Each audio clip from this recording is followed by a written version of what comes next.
Assalamualaikum warahmatullahi wabarakatuh. Kami dari kelompok 3, perkenalkan, saya Muhammad Wahyu Alfianto. Saya Rifan Laida. Saya Nika Anissa. Kami dari jurusan S1 Terapan Akuntansi Keuangan, Universitas Logistik dan Bisnis Internasional. Di sini, kami akan menjelaskan tentang jurnal umum dalam siklus akuntansi. Akan menjelaskan tentang akun receivable atau piutang usaha. Jadi, pertama-tama kami akan menjelaskan tentang identifikasi jenis-jenis piutang. Istilah piutang atau receivable menunjukkan jumlah yang akan diterima dari individu atau perusahaan lain yang akan ditagih dalam bentuk kas. Ada 3 jenis receivable, yaitu yang pertama piutang usaha atau akun receivable, yaitu jumlah tagihan pada akun pelanggan. Yang kedua, piutang wesel atau wesel tagih atau note receivable, yaitu tagihan kepada pelanggan yang dibuktikan dengan surat pernyataan resmi. Yang ketiga, ada piutang lain-lain atau other receivable, yaitu piutang yang bukan berasal dari penjualan atau non-trade receivable, misalnya piutang bunga atau interest receivable dan piutang karyawan.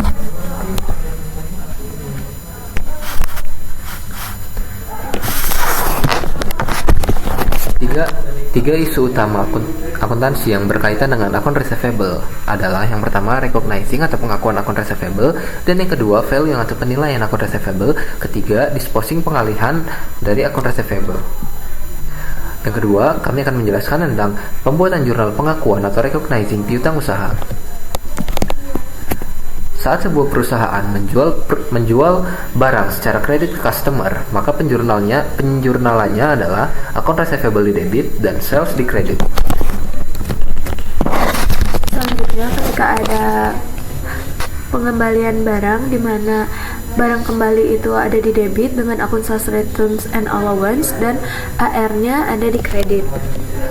Yang selanjutnya, ketika menerima pendapatan dari penjualan diskon di mana cash-nya itu di debit dan sales diskonnya di debit, lalu AR-nya di kredit.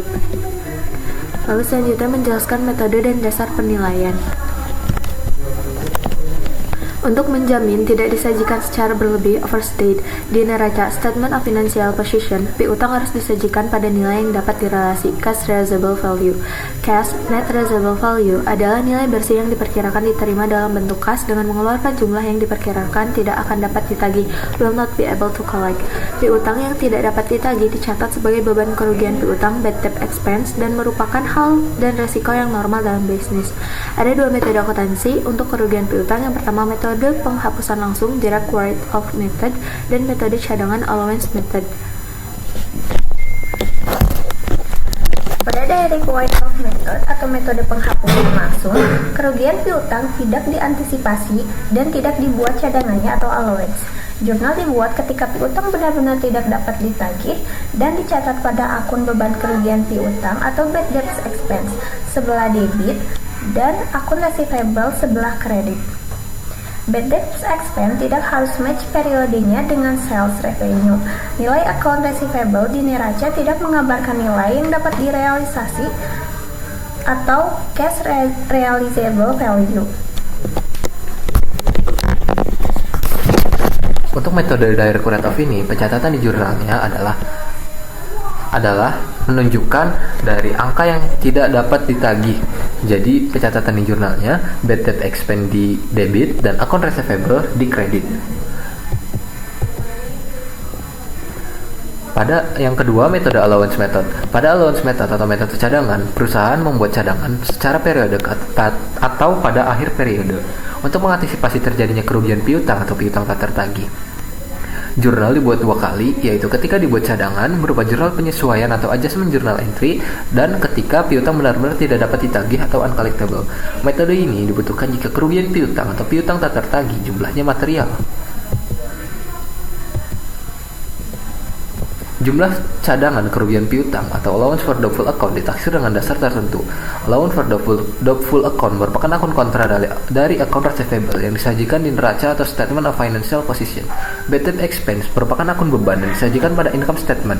Akun ini dipertemukan dengan sales revenue pada periode yang sama dengan periode akuntansi di mana sales terjadi. Untuk pencatatan allowance method, Estimasi uncollectible ditulis di debit sebagai bad debt expense dan di kreditnya ditulis allowance for doubtful debt.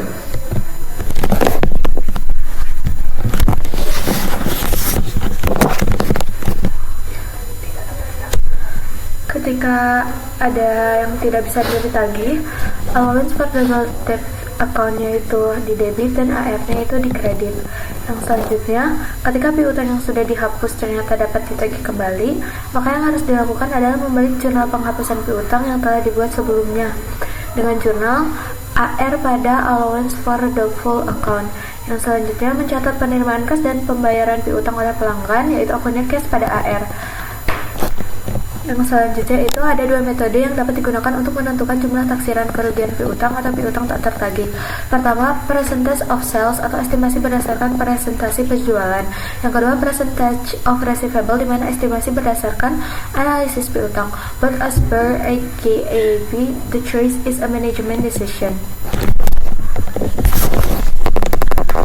Perbandingan pada dua basis yang digunakan. Jika dilihat dari presentasi penjualan, itu menekankan pada income statement, dan jika digunakan presentasi dari piutang, itu menekankan pada neraca atau financial position. Dalam presentasi penjualan, manajemen akan mengestimasikan berapa persen dari penjualan kredit yang tidak dapat ditagih.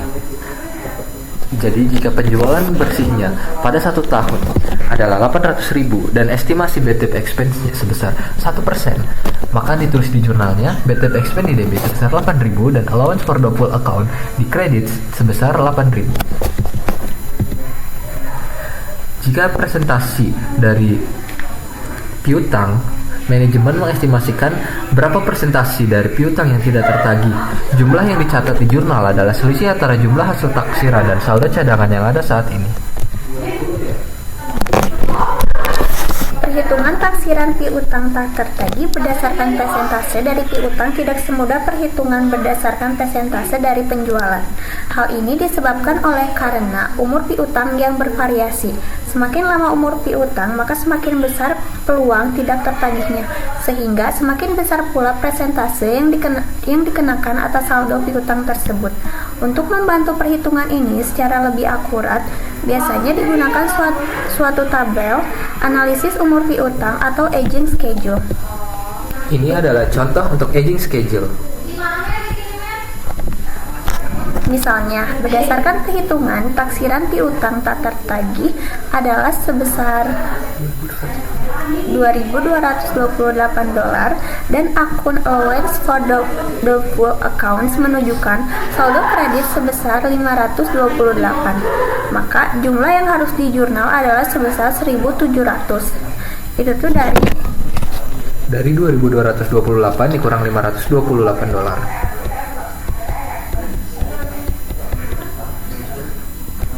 Untuk penyesuaian akhir tahun untuk piutang tak tertagih, di neracanya ditulis sebagai untuk nilai realisasi bersihnya adalah dari piutang usaha dikurangi penyisihan piutang tak tertagih, maka hasilnya adalah nilai realisasi bersihnya. Metode penghapusan langsung. Metode ini tidak konsisten dengan prinsip penandingan. Piutang yang terbukti tidak tertagih dihapus pada tahun piutang tersebut diputuskan tidak tertagih.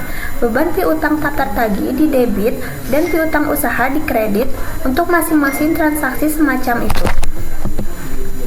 Lalu selanjutnya kami akan menjelaskan tentang cara pembuatan jurnal untuk mencatat pengalihan atau disposing account receivable.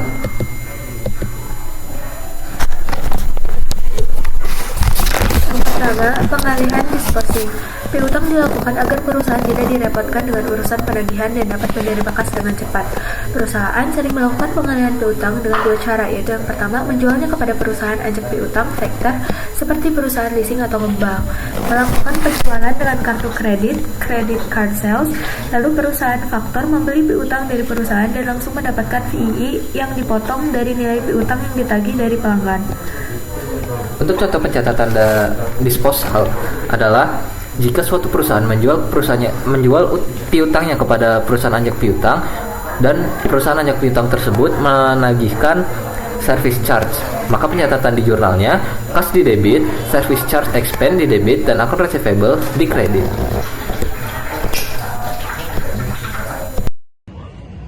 sekian yang bisa kami sampaikan untuk materi kali ini. Kurang lebihnya mohon maaf. Wassalamualaikum warahmatullahi wabarakatuh.